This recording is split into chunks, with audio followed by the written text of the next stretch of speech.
जय माँ काली, जय गुरु महाराज, जय गुरु गोरखनाथ। रहस्यमयी, प्राचीन, आदिवासी, ग्रामीण, गुप्त काली विद्या में तंत्र प्रेमियों का स्वागत करता हूँ। आज हम आप सभी लोगों के बीच में रहस्यमयी दुनिया की एक गजब अमल, जिनकी कृपा से मुझे बहुत कुछ सिद्धि, बहुत कुछ हासिल हुआ। मैंने इस कई वीडियो में ये जिक्र तो जरूर किया है, लेकिन ये रहस्यमयी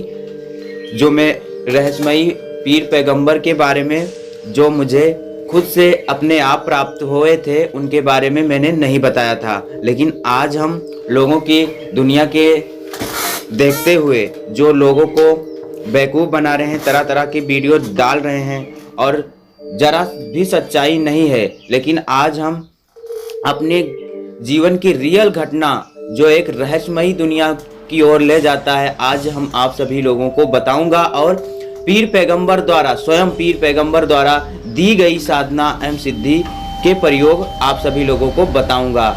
जो मेरे अमल को एक बार अगर कोई भी व्यक्ति अपने ज़िंदगी में उतारता है तो उसकी ज़िंदगी एक रहस्यमयी और रंगीन और आतिशबाज बन जाएगी।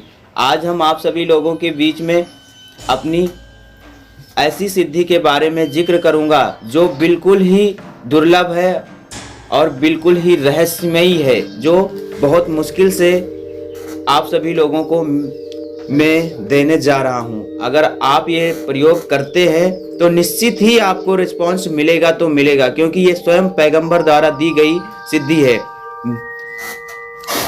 मैं बात उस समय की है जब मैं 13 या 14 साल का था।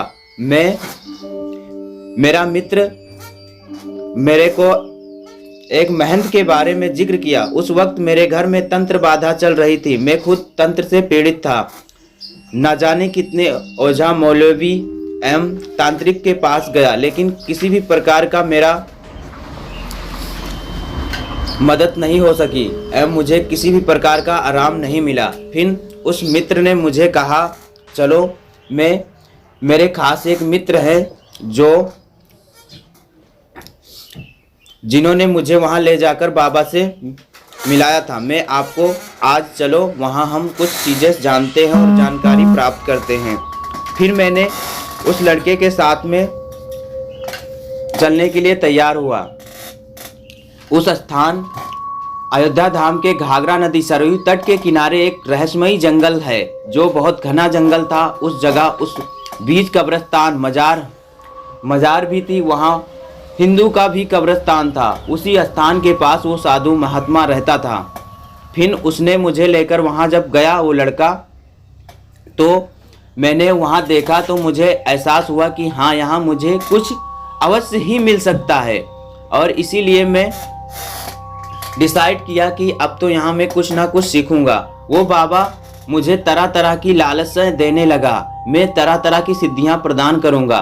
पहली बात तो मैं ठीक होने के लिए गया था, लेकिन जब वहाँ के माहौल देखे तो मैंने कहा अब तो यहाँ मैं सीखूंगा भी। फिर धीरे धीरे शाम हो गई। शाम होने के बाद में वहाँ रहस्यमयी दुर्घटनाएं घटने लगी। तरह तरह जानवरों की आवाज़ आने लगी। साथ ही साथ रात्रि 10 बजे के बाद में अचानक पेड़ की टहनी टूटकर बहुत तेज से गिरती और दिल दहक जाता। किसी तरह मैं उससे पूरी रात ऐसे दुर्घटनाएं होने लगी। अचानक कोई बिस्तर की चादर खींच लेता। बड़े परिश्रम के बाद, बड़ी कठिनाई के साथ वो रात गुजरी। सुबह हुआ तो वो शांत। किसी दिन सुबह पूजा नहीं करता था, लेकिन उस सुबह वह नदी में स्नान किया। स्नान करने के बाद फिर आया, उसने हवन किया। हवन करने के बाद में उसने प्रसादी मुझे दिया और मेरे मित्र को दिया। मैंने जैसे ही अपने जिह्वा पर वो प्रसाद लगाया, मेरा सारा का सारा प्रसाद नीचे गिर गया। भला कोई प्रसाद नीचे गिराएगा क्यों, लेकिन माँ भगवती महाकाली की अनुपम कृपा से वह प्रसाद नीचे गिर गया, क्योंकि वो संत छल कर रहा था मेरे साथ। मेरा मित्र को वही प्रसाद उसने दिया। उसने तो खा लिया। उसको खाने के बाद अजीब सा होने लगा। किसी तरह उसने अपने आप को संभाला और उसके बाद में उस संत ने कहा, जाओ ये काम करने के लिए। उसने कई सारे काम मुझे लोगों को बता दिया, क्योंकि वो संत अपना काम करवाने के लिए हमें वशीभूत करना चाहता था। लड़का तो खा चुका था जो मेरा मित्र था। किसी तरह शाम हुई। शाम होने के बाद में मैंने उसको काफ़ी कहा कि तुम रहोगे। उसने कहा नहीं, रहेंगे नहीं। लेकिन उस कुटिया के अंदर आते ही वो बोलता मैं नहीं जाऊंगा। उसके बाद में क्योंकि वो पूर्णता वशीभूत हो गया था ना, इसीलिए फिर दूसरी रात्रि वहाँ फिर रुकना पड़ा। वहाँ जो भी कब्रिस्तान थे सारे उस स्थान से दिखाई देते थे, और वह संत भी बहुत पहुंचा हुआ था, लेकिन कुछ बताने को तैयार नहीं था, केवल लालच दे रहा था बस। किसी तरह उस रात्रि फिर वही घटना होने लगी। आवाज तरह तरह की आ रही थी और टहनी टूटकर गिर रही थी। बड़े मुश्किल से, बड़े परिश्रम से वह समय मेरे साथ घटना हो रहा था। मैं उस समय करीब 13 या 14 साल का ही था, जो मेरे लिए वो बहुत ही डरावना था। उसके बाद वो रात होने के बाद में मैंने सुबह फिर उसने काम को बताया। लड़का तो पूरा वशीभूत हो गया था। मेरा मन नहीं लग रहा था वहाँ, क्योंकि वो मुझे बहुत सारे काम बता रहा था करने के लिए। खाना भी बहुत कम खाने को मिल रहा था। साधना की लालच दे रहा था और तरह तरह की बातें बता रहा था। फिर मैंने डिसाइड किया कि मैं अब यहाँ से जाऊँगा, यहाँ रुकूंगा नहीं। फिर उस लड़के से कहा, उसने कहा हाँ मैं भी चलूँगा, क्योंकि कुटिया में नहीं था। कुटिया के आने के बाद वो पूर्णतः वशीभूत हो जाता था संत के। फिर मैंने किसी भी तरह से उस साधु महात्मा से किसी भी तरह करके मैं निकलने का जरिया बनाया। मुझे तो इजाज़त मिल गई जाने के लिए, पर उस लड़के को नहीं मिल रही थी। उसको वो वशीभूत भी हो चुका था और वो महात्मा से कुछ कह नहीं रहा था, क्योंकि वो अघोरी संत था। लेकिन किसी भी तरह करके मैंने उसको, लड़के को जैसे उसके पास से निकाला, तो उससे मैंने पूछा क्या तुम यहाँ रुकना चाहते हो? तो उसने कहा नहीं, मैं यहाँ नहीं रुकूंगा। तो मैं कहा फिर क्यों तुम नहीं आ रहे थे? तो वो लड़का बोल रहा था कि मुझे कुछ समझ में नहीं आ रहा है। किसी भी तरह करके हम उधर से निकले। निकलने के बाद मैंने कहा घर चलोगे उस लड़के से? उसने कहा नहीं, मैं नज़दीक अपने मामा के यहाँ जाऊँगा। तो मैंने कहा ठीक है तुम चले जाओ, मैं घर जा रहा हूँ। घर जाते वक्त बहुत घना जंगल था। उस घने जंगल से गुजरना था। जंगल से धीरे धीरे जैसे मैं निकलता गया, तो आगे एक मुस्लिम कब्रिस्तान के बीच से मुझे गुजरकर घर की ओर जाना था। और ठीक 12 साढ़े 12 बजे का समय था। उस समय वहाँ दिन पूरे खड़ी दोपहरिया का समय था, जो 12 साढ़े 12 बजे का समय था, और धूप बहुत ज़्यादा खिली थी। और उस जगह से अजीब अजीब आवाज़ आने लगी। धीरे धीरे कई जानवरों की चिल्लाने की आवाज़ आने लगी। चिड़िया की इतनी भयानक आवाज़ आने लगी कि डर के मारे मेरे रूह कांप रहे थे। फिर थोड़ी देर और जाने के बाद अचानक कुछ जैसे लगता कि मेरे पास गिरा, लेकिन वहाँ कुछ नहीं निकलता। फिर धीरे धीरे वहाँ अजीब सी दुर्गंध आने लगी। इतनी खराब दुर्गंध कि मैंने कभी ऐसी दुर्गंध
एक अंगोछा और सिर पर टोपी का सफेद थी जो दिखाई दे रही थी। मेरे हाथ पांव बिल्कुल थम से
लोगों को बताता रहूंगा। आज मैं ज्यादा समय न लेते हुए सीधा आप सभी लोगों को यह साधना बता रहा हूं जो एक मुस्लिम साधना है, जो जिन्नादनी यानी कि लेडीज साधना, जिन के बाद जिन्नादनी, ये एक लेडीज साधना है जो इसमें कोई भी प्रॉब्लम नहीं है आप लोगों को करने में, क्योंकि ये बहुत आसानी से आप कर सकते हो और 3 दिन के अंदर ही आपको प्रत्यक्ष रिजल्ट मिलेगा ये, क्योंकि स्वयं पैगंबर द्वारा दी गई साधना है और मैं उनकी आज्ञा के अनुसार ये साधना आप सभी लोगों के बीच में आप बता रहा हूँ। सबसे पहले आप दूध की बनी मिठाई, सेंट और फूल की माला और केवड़ा जल और एक गुलाब का फूल एक ऐसी जगह, सुनसान जगह पर जाएं जो खंडर जैसा हो। उस स्थान पर जाकर पश्चिम दिशा की ओर मुख करके घुटनों के बल बैठकर सिर पर सफेद वस्त्र भी आपका बिल्कुल धुला हुआ होना चाहिए, उसमें कोई भी गंदगी नहीं होनी चाहिए। इतर लगा लेने के बाद में आप एक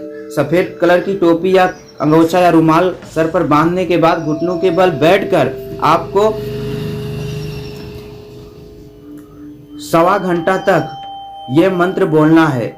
मंत्र मैं आप सभी लोगों को बता दे रहा हूँ। पीठ पिछाड़े अभिमत ताई, सम्मुख देवे दर्शाई। मंत्र में जल्दी बताता नहीं मगर आप सभी लोगों को बता दे रहा हूँ, क्योंकि ये मेरे पैगंबर बाबा की दी हुई उनके मुख से उन्होंने बोला था कि ये जनहित के लिए आप प्रसारित करें, इसलिए आप सभी लोगों के बीच में बता रहा हूँ। अन्यथा मैं कोई भी मंत्र केवल अपने विशेष जानकारों को ही बताता हूँ, अन्यथा नहीं बताता हूँ। ये मंत्र करने के बाद में 1.25 घंटा करने के बाद में आपके अगर राइट दाहिने साइड में आती है तब उससे बात करना है, पीछे और बाएं साइड में अगर आती है तो बात नहीं करना है इससे। ये धीरे धीरे आपको आना स्टार्ट करेगी। तीसरे दिन आपके सामने आकर बैठ जाएगी। फिर अपने मन अनुकूल उससे जो भी इच्छा हो वो बोल दें, आपका काम अवश्य ही पूर्ण होगा।